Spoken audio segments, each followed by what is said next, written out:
앞서 말씀드린 대로 오늘 윤유석 교수님의 마지막 시간인데요.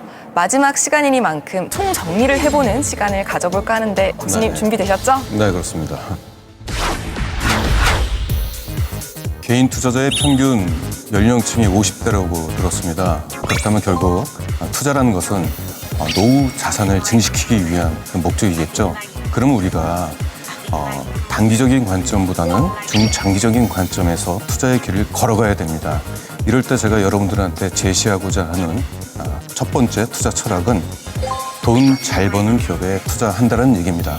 실적이 증가하는 기업을 투자할 때 우리가 어떠한 지표를 봐야 될지 말씀을 좀 드리도록 하겠습니다. 이 투자 기법은 슈퍼개미의 성공 투자 기법입니다. 첫 번째, 주당 순위 EPS라고 얘기하죠. EPS가 꾸준히 증가하는 기업을 선택을 하셔야 됩니다. 왜 그러냐?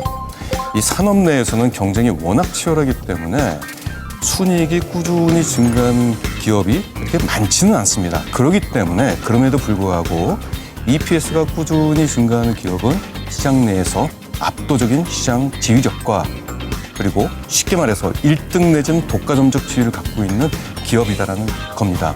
질문 있어요. EPS는 어느 정도 성장하는 기업을 골라야 됩니까, 교수님? 대략적으로 20% 이상, 30% 이내 이 종목을 선호합니다.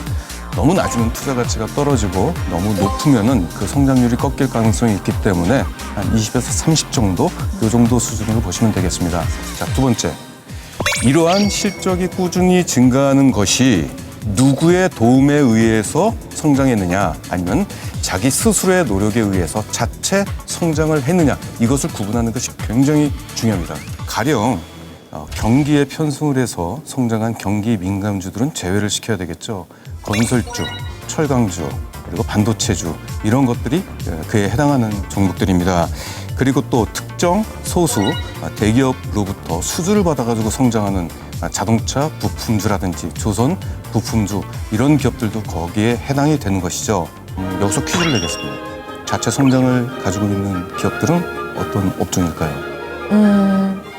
꾸준히 소비하는 생활재 관련 종목들. 그렇습니다. 보통 그 소비재 관련주라고 보통 얘기를 하죠. 공통점이 있어요. 자체 브랜드가 있고 고객사들이 많아요. 고객이 많아요. 따라서 실적 안정성이 매우 뛰어날 수 있기 때문에 저희들이 평생 안정적인 자산을 증식하기 위해서는 이러한 기업에 투자하는 것이 중요한 포인트라고 보시면 되겠습니다. 그 다음에 이러한 기업들을 싸게 사는 게 굉장히 중요해요. 저평가, 고평가는 무엇으로 따지느냐?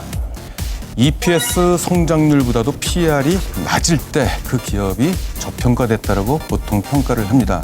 또 하나 마지막으로 확인해야 될 게 그 투자의 어떤 안정성이죠. 투자의 안정적 지표를 보기 위해서는 여러 가지가 있는데 가장 쉽게 하나로 확인할 수 있는 게 바로 유동 비율입니다. 이 유동 비율이라는 것은 1년 안에 갚아야 될 부채를 갚을 수 있는 자산이 있는지 없는지 그걸 확인하는 지표입니다. 그래서 제조업의 경우에는 유동 비율이 100% 이상인 기업, 이런 기업들은 안정적이다라고 보실 수가 있고요. 제조업이 아닌 기업, 유통회사라든지 이런 기업들 같은 경우는 100% 미만이 되어도 무방합니다. 그러면 이번에는 지난 시간에 배웠던 턴어라운드 투자법도 다시 한번 부탁드릴게요, 교수님. 예. 기업의 설비 투자에 의해서 기업의 실적이 크게 떨어졌다가 나중에는 크게 상승하는, 따라서 주가 역시도 크게 하락했다가 상승하는 그런 V자 차트를 그리는 그런 투자법이라고 보시면 되겠습니다. 턴어라운드 투자 기법에 우리가 주목해야 될 것은 크게 두 가지가 있습니다. 대규모 설비 투자하는 기업을 찾아야 됩니다. 교수님 질문 있어요. 네. 대규모 투자는 어디서 확인할 수 있나요?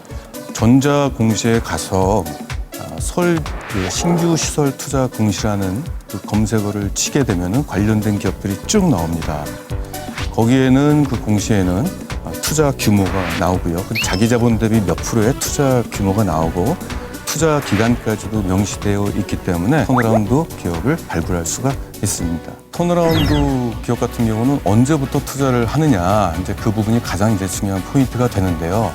보통 매수 시점이 설비 투자 후반부에 있는 기업에 주목할 필요가 있습니다. 그때 실적은 당연히 안 좋고요. 그리고 재무 안정성까지 나쁘기 때문에 이런 표면적인 지표들이 하락을 함으로 인해서 주가 역시도 가장 낮을 때가 설비 투자 후반부입니다. 그래서 저희는 그때를 노리게 된다면 향후에 커다란 투자 효과까지 더해지면서 실적 상승과 주가 상승을 노릴 수가 있게 됩니다.